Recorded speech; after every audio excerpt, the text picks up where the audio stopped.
తూర్పుగోదావరి జిల్లా కొత్తపేట నియోజకవర్గంలో మొదటి నుండి కాంగ్రెస్దే హవా.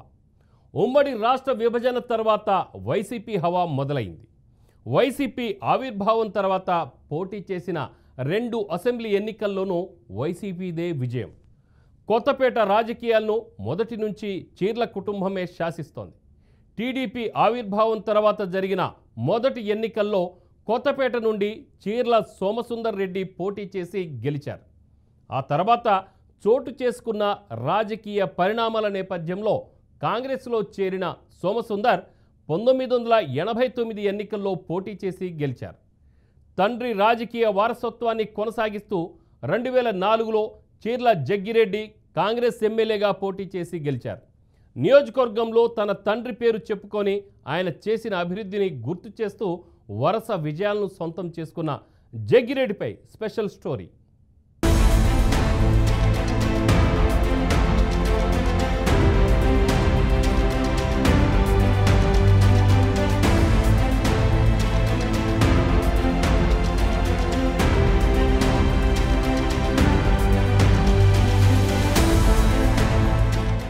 ఏపీ రాజకీయాల్లో కీలక సామాజిక వర్గాల్లో రెడ్డి వర్గం కూడా ఒకటి. రెడ్డి వర్గం ప్రభావం రాజకీయాల్లో ఏ స్థాయిలో ఉంటుందో చెప్పాల్సిన పని లేదు.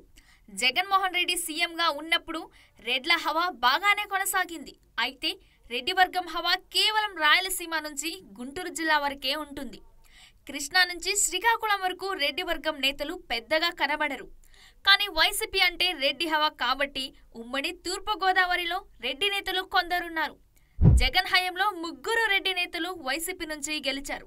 కాకినాడ సీటులో ద్వారంపూడి చంద్రశేఖర్ రెడ్డి, కొత్తపేట నుంచి చీర్ల జగ్గిరెడ్డి, అనపర్తి నుంచి సత్తి సూర్యనారాయణ రెడ్డి గెలిచారు.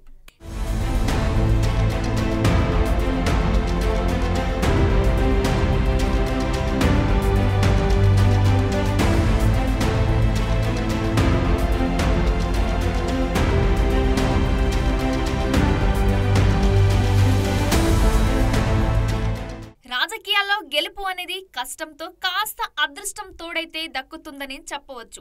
అయితే కొందరికి కష్టం కంటే అదృష్టమే ఎక్కువ ఉంటుంది.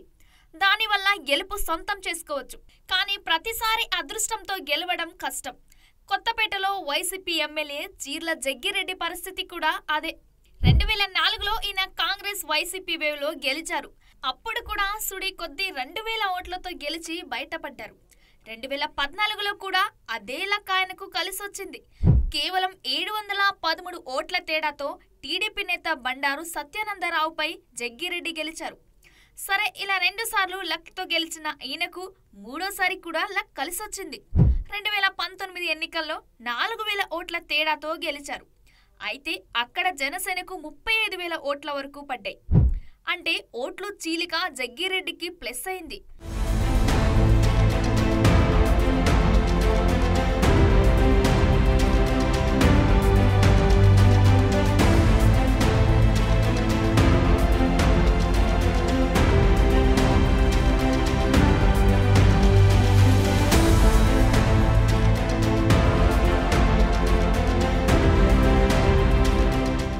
రెడ్డి సామాజిక వర్గానికి చెందిన మాజీ ఎమ్మెల్యే చీర్ల జగ్గిరెడ్డి ఆర్థికంగా బలమైన నాయకుడు. ఆయన వద్దకొచ్చిన అభిమానులు, కార్యకర్తలు ప్రజలను చిరునవ్వుతో అక్కున చేర్చుకుంటారు. ఎవరైనా సాయం కోరి తన గడప తొక్కితే కాదనకుండా ఎంతో కొంత ఆర్థిక సాయం చేసి పంపుతారు. జగ్గిరెడ్డి రావులపాలెం జెడ్పీటీసీ పోటీ చేసి రాజకీయ ఓనమాలు నేర్చుకున్నారు. కరోనా సమయంలో సొంత అంబులెన్స్ పెట్టి నియోజకవర్గ ప్రజలకు వైద్య సహాయాన్ని అందించారు. సామాన్యుడికి అధికారులతో పనిపడినప్పుడు ఆయన దృష్టికి తీసుకువెళ్తే వెంటనే ఫోన్ చేసేవారు. కార్యకర్తలు, అభిమానులు పేర్లు గుర్తుపెట్టుకుని మరీ పిలిచేవారు. అదే ఆయనకి ప్రధానంగా కలిసొచ్చిన అంశం. నియోజకవర్గంలో తన తండ్రి పేరు చెప్పుకొని ఆయన చేసిన అభివృద్ధిని గుర్తు చేసి ప్రజలను ఆకట్టుకునేవారు. మెజార్టీ ఓట్లరైనా కాపు సామాజిక వర్గాన్ని ఆకట్టుకోవడమే కాకుండా ఎంతో మంది నిరుపేదలకు సాయం చేస్తూ మనసున్న మహారాజులా తన రాజకీయ భవిష్యత్తుకు బాటలు వేసుకున్నారు.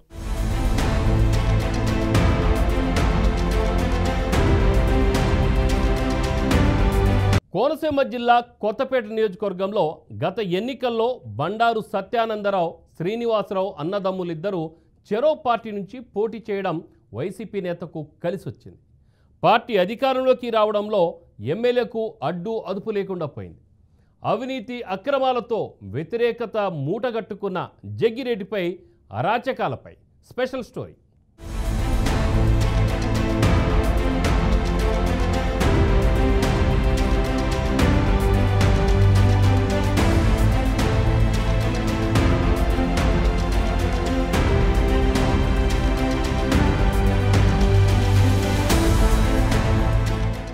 కోనసీమ జిల్లా కొత్తపేట నియోజకవర్గంలో వైసీపీ వరుస విజయాలతో ఎమ్మెల్యే జగ్గిరెడ్డి నియోజకవర్గంలో నేనే రాజు నేనే మంత్రి అనే విధంగా వ్యవహరించారనే వాదన ప్రాచుర్యంలో ఉంది. జగ్గిరెడ్డి తండ్రి మాజీ ఎమ్మెల్యే సోమసుందర్ రెడ్డి రాజకీయ ప్లాట్ఫామ్ ఇచ్చారు. అందుకే జగ్గిరెడ్డికి రాజకీయం వారసత్వంగా వచ్చిందంటారు. గత ప్రభుత్వంలో జగ్గిరెడ్డి ప్రభుత్వం వీప్గా కూడా పనిచేశారు. నిధులు లేని సమయంలో కాంట్రాక్టర్లతో మాట్లాడి నియోజకవర్గంలో రోడ్లు వేయించారు. కాకపోతే చేసిన అభివృద్ధి కన్నా అవినీతి ఎక్కువగా ఉందనే అపవాదు కూడా ఉంది.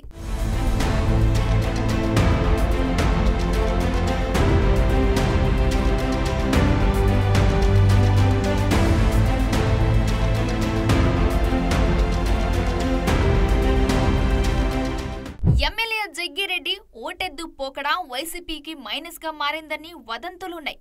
గత 5 ఏళ్లుగా జగ్గిరెడ్డి అక్రమాలకు అడ్డు అదుపు లేకుండా పోయిందని సొంత పార్టీ నేతలే గుసగుసలాడుకుంటున్నారు.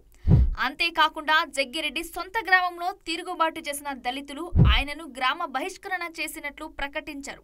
తన అనుచరుడు నిర్వహిస్తున్న హోటల్లో ప్లేట్లపై అంబేద్కర్ చిత్రపటం ఉండటాన్ని తప్పుబట్టిన దళిత యువకులపై ఎమ్మెల్యే దేశద్రోహం కేసులు పెట్టించారని దళితులు ఆగ్రహంగా ఉన్నారు. సొంత గ్రామంలోనే దళితుల నుంచి తీవ్ర నిరసన సెగ తగిలింది. డాక్టర్ బిఆర్ అంబేద్కర్ కోనసీమ జిల్లా రావులపాలెం మండలం గోపాలపురంలో సిద్ధార్థనగర్లో మండల ప్రజా పరిషత్తు ప్రాథమిక పాఠశాలను అదే గ్రామంలో ఉన్న అవినీతి సీ ఫుడ్స్ ఫ్యాక్టరీ యాజమాన్యం 60 లక్షల రూపాయలతో అభివృద్ధి చేసింది. ఈ బడికి ఎమ్మెల్యే తండ్రి పేరుతో డాక్టర్ చీర్ల సోమసుందర్ రెడ్డి మండల ప్రజా పరిషత్తు ప్రాథమిక పాఠశాలగా నామకరణం చేశారు. ఎమ్మెల్యే జగ్గిరెడ్డి కంపెనీ యాజమాన్యం కలిసి ప్రారంభించారు. ఈ సందర్భంగా అక్కడే ఉన్న అంబేద్కర్ విగ్రహానికి పూలమాలలు వేసి వెళ్లారు. అయితే పాఠశాలకు సోమసుందర్ రెడ్డి పేరు పెట్టడాన్ని వ్యతిరేకిస్తూ ఆ ప్రాంతానికి చెందిన దళితులు ఆందోళన చేశారు. బిఆర్ అంబేద్కర్ విగ్రహానికి ఎమ్మెల్యే వేసిన పూలమాలను తీసివేసి క్షీరాభిషేకం చేశారు. పాఠశాలకు పూర్వపు పేరు ఉంచాలని లేదా నిధులు ఇచ్చిన కంపెనీ పేరు గాని అంబేద్కర్ పేరు గాని పెట్టాలంటూ నినాదాలు చేశారు. పాఠశాలకు అంబేద్కర్ పేరు పెట్టాలి అంటూ ఫ్లెక్సీలు ఏర్పాటు చేశారు. ఎవరో అభివృద్ధి చేసిన పాఠశాలకు ఎమ్మెల్యే తన తండ్రి పేరు పెట్టుకోవడం ఏమిటని ప్రశ్నించారు. గతంలో ఓ హోటల్లో ప్లేట్లపై అంబేద్కర్ చిత్రాలున్న ఘటనలోనూ తమ పిల్లలపై కేసులు పెట్టి జైలుకు పంపించారని దళితులు వాపోయారు. నియోజకవర్గంలో అంబేద్కర్ 40 అడుగుల విగ్రహం ఏర్పాట్లు చేస్తానని 2 సార్లు హామీ ఇచ్చి మోసం చేశారని దళితులు మండిపడుతున్నారు.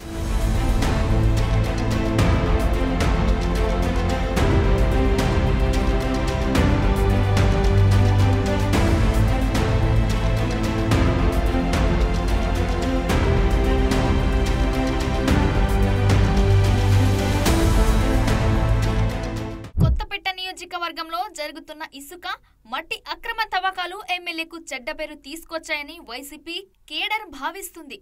జగ్గిరెడ్డి ఆధ్వర్యంలో జరిగిన అక్రమ తవ్వకాల ద్వారా కోట్ల రూపాయలు కొల్లగొట్టారని టీడీపీ జనసేన నేతలు ఆరోపిస్తున్నారు.